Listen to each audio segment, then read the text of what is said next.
Hello everyone! Today we will learn microcirculation. The circulation between arterioles and venules is called microcirculation. It's through microcirculation that tissues get oxygen and nutrients and discharge metabolic waste. Microcirculation includes 7 components. The starting part is arteriole. The contraction of arteriole regulates the blood into circulation. Acting as the general gate in microcirculation, arteriole branches into metarteriole. Each metarteriole supplies blood, one or more through capillaries. The start of capillaries is usually wrapped by 1 to 2 smooth muscle cells, which is called precapillary sphincter. It determines the blood volume into capillary beds. The wall of capillary is very thin, only one layer of endothelial cells covered with basement membrane, so the permeability of capillary is great. Benefit for material exchange. Therefore, capillaries are also called exchange vessels. Blood from capillaries enters venules. The smaller venules has no smooth muscle in the wall, so belongs to exchange vessels. The larger venule have smooth muscles, belongs to the post-resistance vessels, and acts as real gate. In skeletal muscle, there are preferential channels between metamaterial and venules.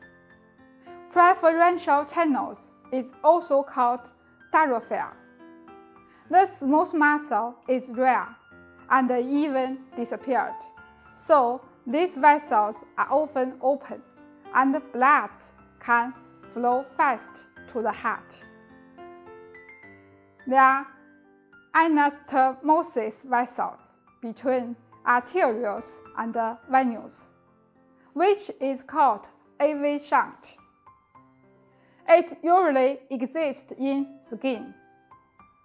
Its contraction and relaxation can control blood flow to skin and regulate the body temperature.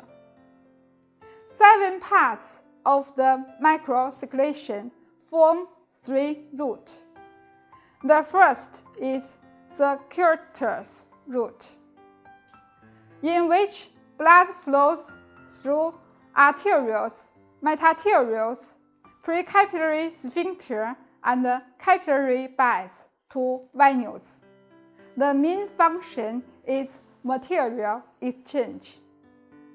The second is preferential route, in which blood flows through arterioles, metarterioles, preferential channels to venules. It exists mainly in skeletal muscles. It is often open, and the blood flows fast in it. Therefore, the main function is regulating blood volume. The third route is AV shunt. It exists in the skin.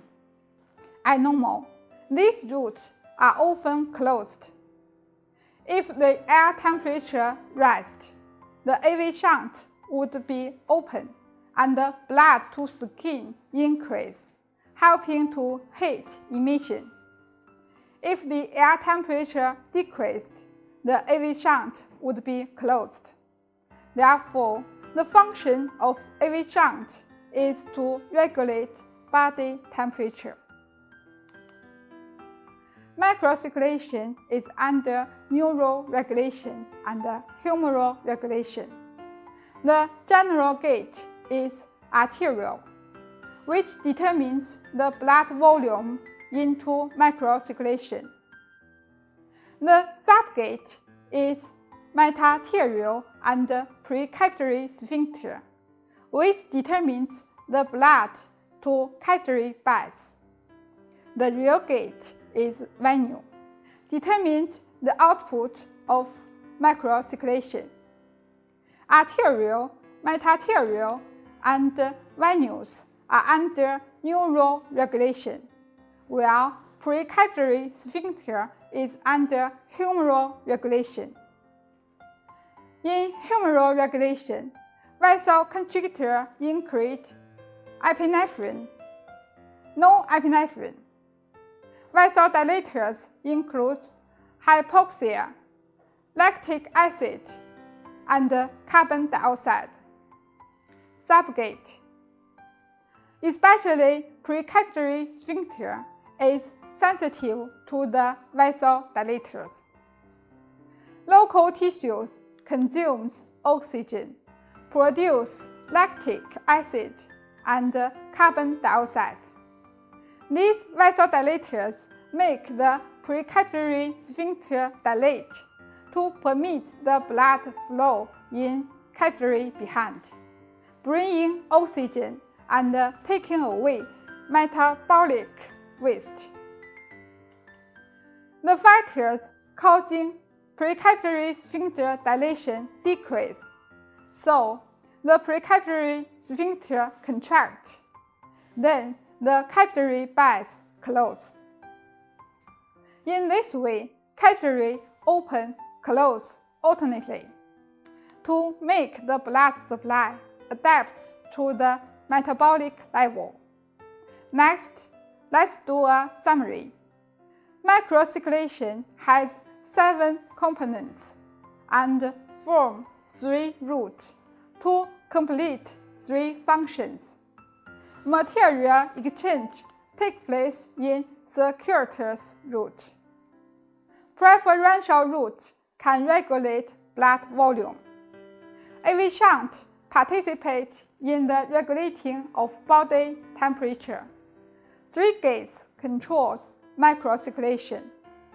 We should pay attention to the precapillary sphincter, which is sensitive to hypoxia, lactic acid, and carbon dioxide, and make the blood supply adapt to the metabolic level. That's all for this class. Thank you. See you.